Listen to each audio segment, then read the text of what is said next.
नमस्कार दोस्तों, आज की वीडियो में हम कुछ ऐसे स्टॉक्स डिस्कस करेंगे जो सबसे ज़्यादा कूटे गए हैं इस वॉर की वजह से। तो ये स्टॉक्स काफ़ी अच्छे भले चंगे चल रहे थे इस वॉर के पहले, पर जैसे वॉर शुरू हुआ काफ़ी ज़्यादा कुटाई पटाई हो गई इन स्टॉक्स की।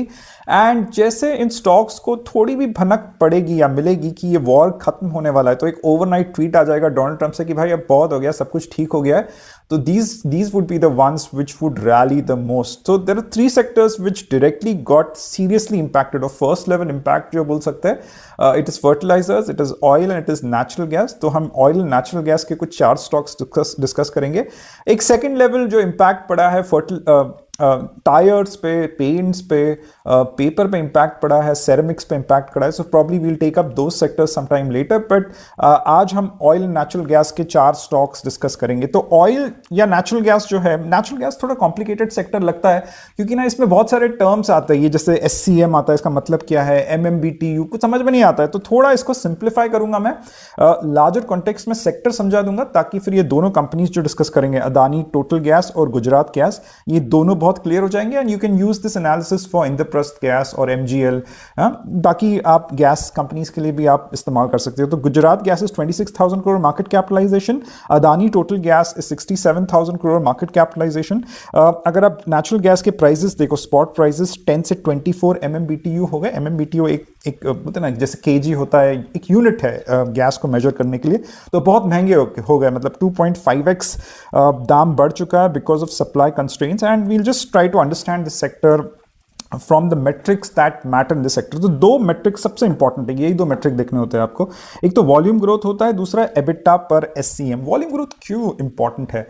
गैस ना, नेचुरल गैस ना एक बहुत केपेक्स हैवी बिजनेस है, राइट? तो आपको अगर नेचुरल गैस का इंफ्रास्ट्रक्चर डालना है तो आपको बहुत सारा पाइपिंग करना पड़ता है, पाइप्स, लंबे पाइप्स लगाने पड़ते हैं। फ्रैगमेंटेड लोकेलिटी जैसे मुंबई में अगर आप नेचुरल गैस सप्लाई कर रहे हो तो बहुत सारे छोटे छोटे पाइप्स आपको लगाने पड़ते हैं। तो काफ़ी केपेक्स हैवी बिजनेस है। फिर वो पाइप्स की सेफ्टी, सिक्योरिटी, मेंटेनेंस वगैरह सब कुछ मैटर करता है। तो pipes is capex over here, and उस पाइप से कितना नेचुरल गैस फ्लो हो रहा है, दैट इज कैपेसिटी यूटिलाइजेशन। तो वॉल्यूम ग्रोथ आपको कैपेसिटी यूटिलाइजेशन दिखाता है कि कितना अच्छे से आप माल सप्लाई कर रहे हो, मतलब कितना ज्यादा आप माल सप्लाई कर रहे हो अपने एंड कस्टमर को। हाँ, तो volume growth it depends on some multiple things. तो वॉल्यूम ग्रोथ, ज्यादा वॉल्यूम कहां पे दिखेगा? तो अगर आप इंडस्ट्रियल PNG उनको सप्लाई कर रहे हो, जैसे मॉर्बी जैसे प्लांट्स है, मॉर्बी जैसे जगह है या लोकेशंस है गुजरात में जो सिरेमिक्स के बहुत सारे, टाइल्स के बहुत सारे फैक्ट्रीज है। तो अगर आप एक हाई वॉल्यूम एंड पॉइंट को सप्लाई कर रहे हो तो आप इंडस्ट्रियल PNG सप्लाई करोगे। तो मॉर्बी जैसे जगह पे जहां पे गुजरात गैस काफी स्ट्रांग है,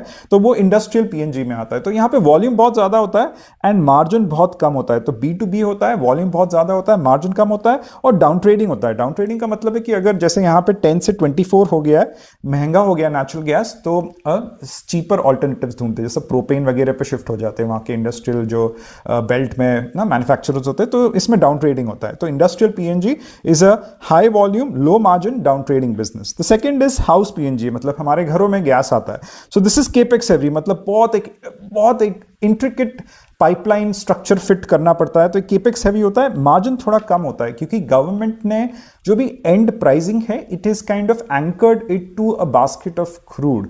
तो कहीं ना कहीं गवर्नमेंट ने एंड पॉइंट जो है या सेलिंग प्राइस जो है वो फिक्स कर दिया है। तो इसमें इतना मार्जिन नहीं होता है और ये फ्रैगमेंटेड होता है, मतलब बहुत सारे लोग इसको इस्तेमाल करते हैं। एक पाइप की जरूरत नहीं पड़ती, हजारों लाखों पाइप्स की जरूरत पड़ती है।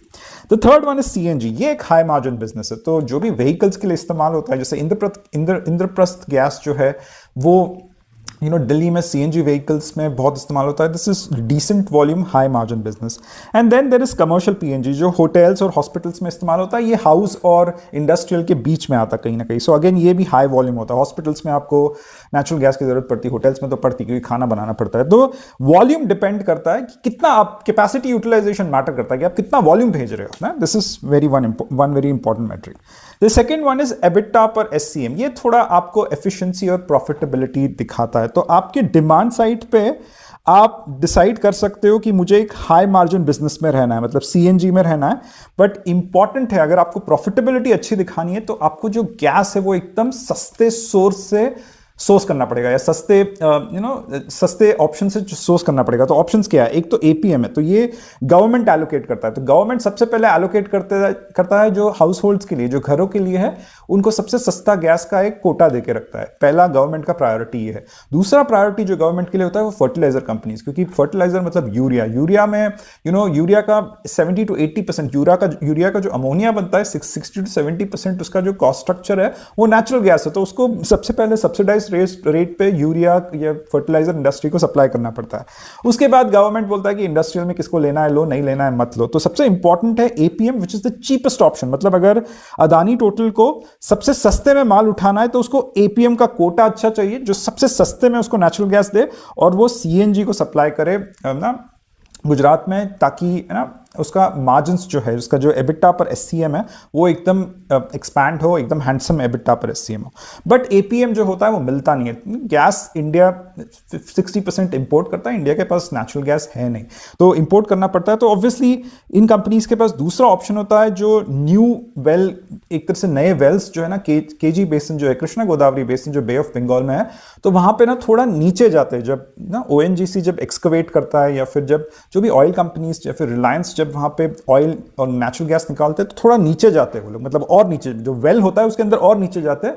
तो वहां से जो गैस निकलती है, नेचुरल गैस निकलती है, वो थोड़ी डिफिकल्ट होती है निकालने के लिए। तो इसलिए गवर्नमेंट ने ना प्राइसिंग थोड़ा उसकी ज्यादा रखी कि यार इतना मेहनत कर रहे हो, इतना फाइट मार रहे हो, तो अच्छा तुमको रिटर्न भी मिलना चाहिए। तो ये थोड़ी महंगी नेचुरल गैस होती है। And the third one spot market. ये जो स्पॉट मार्केट है, जो आपको स्पॉट मार्केट में, मतलब अगर मुझे खरीदना है तो मुझे एक एक्सचेंज पे जाना पड़ेगा, नेचुरल गैस खरीदना पड़ेगा जो सबसे महंगा है। मतलब ये जिसका रेवेन्यू मिक्स में या फिर सोर्सिंग मिक्स में स्पॉट मार्केट सबसे ज्यादा है, उसका एबिटा पर एससीएम सबसे कमजोर होता है, उसकी प्रॉफिटेबिलिटी सबसे कमजोर होती है, राइट। तो क्या समझ में आया बिजनेस मॉडल में? एक तो ये बिजनेस में कोई प्राइसिंग पावर नहीं है, तो इसमें गवर्नमेंट इंटरवेंशन बहुत है, पूरा कमोडिटाइज बिजनेस है। जैसे अभी 2 हफ्ते पहले ये वॉर शुरू हो गया, सब कुछ चीजें महंगी हो गई, they are not able to pass on, बहुत सारे लोगों ने ताला लगा दिया है, सो प्राइसिंग पावर नहीं है। दूसरा एक जो चीज है वो रीजनल मोनोपोली है। तो जैसे अदानी टोटल गैस को अपने लोकेशन दिए जाते हैं कि अगले 15 साल के लिए ना आप यही लोकेशन में काम करो। गुजरात गैस को भी बोल दिया जाता है कि आप इसी लोकेशन में काम करो।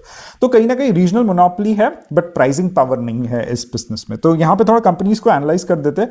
तो लोकेशन अदानी का अहमदाबाद, फरीदाबाद, थोड़ा नॉर्थ और गुजरात में ज्यादा है। वॉल्यूम ग्रोथ अदानी का 15% है, पर आप गुजरात में देखोगे सिर्फ 2% है। गुजरात गैस का सिर्फ 2% है। गुजरात गैस सबसे ज्यादा मोरबी को सप्लाई करता है। तो इंडस्ट्रियल डिमांड साइड पे इंडस्ट्रियल पीएनजी 47% है। यहां पे अगर आप देखो इंडस्ट्रियल पीएनजी 30% है। सप्लाई साइड पे एपीएम से 41% अदानी निकालता है, गुजरात गैस सिर्फ 24% निकाल पाता है। इसकी वजह से अगर आप देखो एबिटा पर एससीएम अदानी का 9 रुपीज है और इसका कुछ 5 रुपीज है। बट जब ये वॉर खत्म होगा, जब ये साइकिल टर्न होगा, मतलब ओवरनाइट साइकिल टर्न होगा, तो Gujarat gas would benefit the most. Adani total is more of a long term kind of view. ये थोड़ा अच्छा कंपनी, फंडामेंटली स्ट्रॉन्ग कंपनी है, ईवी चार्जिंग इंफ्रास्ट्रक्चर में भी इन्वेस्ट कर रहा है। Gujarat gas is mostly industrial PNG. तो अगर गैस की सप्लाई अगर अच्छी हो जाती है, मतलब ये वॉर खत्म हो जाता है, तो इमीडिएट बेनिफिट गुजरात गैस को मिलेगा, क्योंकि यार बहुत बुरा हाल हुआ है इसका। तो if you see the stock prices for these two companies, they have gone down. तो this is the analysis for the gas sector, right.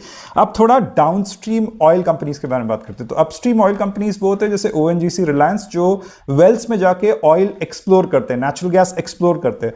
Downstream companies जो होते हैं वो रिफाइन करते हैं। रिफाइनिंग के मार्जिन बहुत कम होते हैं, एक्सप्लोरेशन के मार्जिन बहुत अच्छे। तो ये लोग बहुत थिन मार्जिन पे काम करते हैं, करीबन 7-8% के मार्जिन पे काम करते हैं, राइट। तो matrix that matter in downstream, GRM, ये सबसे इंपॉर्टेंट मेट्रिक है, ग्रॉस रिफाइनिंग मार्जिन। मतलब आप ऑयल कितने में या फिर क्रूड ऑयल कितने में खरीदते हो और कितने में बेचते हो। तो अभी जो खरीदा जा रहा है क्रूड ऑयल वो इस प्राइस पे खरीदा जा रहा है, तो महंगे में खरीदा जा रहा है। बेच आप उसी पे रहे हो। गवर्नमेंट ने कहा कि हम जो सेलिंग प्राइस है, पेट्रोल पंप पे जो भी प्राइस मिलेगा उसमें कोई चेंजेस नहीं होंगे।